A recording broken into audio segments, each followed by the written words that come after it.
Again, precision is the watchword. An error of a hair's breadth may mean the difference between life and death for 7 soldiers who will be called upon to man this giant of destruction. Teeth are cut into the cupola rotary ring. Motor-driven, the turret, of which this forms the base, will turn a complete circle. A complete arc of withering fire can be shot from the 37-millimeter gun soon to be mounted in it. Teeth, too, for the master gear, cut into hard, strong steel to mesh and drive the tank forward. These lend speed and bite to the attack.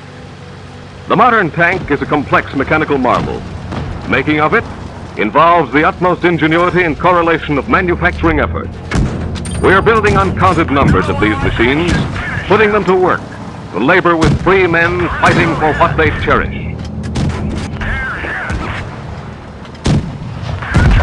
Men and machines are the backbone of the crusade to rid the world of tyranny, the hope and promise of the future. Before actual manufacturing could begin, plant layouts had to be made, the necessary building space provided, the proper tools and other equipment brought together, materials requisitioned, procured, assembled, all for the single purpose of making tanks.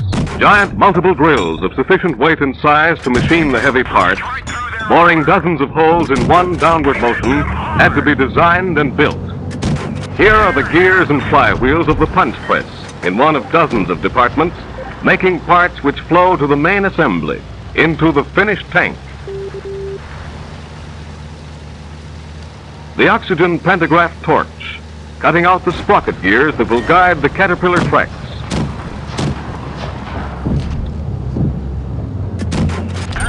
These are cut in triplicate. From spring 1940 to the 1941 Battle of Libya was only 18 months, but it was long enough for American mass production to fill our Army's first tank requirements and have some left for our allies. Now the waste metal sheet is removed.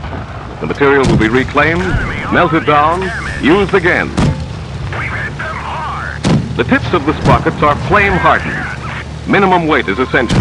It increases speed, gives additional mobility in difficult terrain.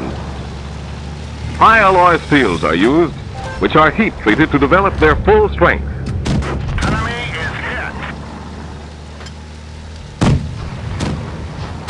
The standard of workmanship required is high. A vehicle must be built whose ultimate employment is the roughest usage. A tank is expected to traverse rutted fields and tangled woods, splash across unbridged streams, have its full weight thrown upon itself. 28 tons of steel hitting solid earth at a speed in excess of 25 miles an hour and come through solid and steady and asking for more. Strength is the keynote, and to guarantee that strength, the master gear is oil quenched.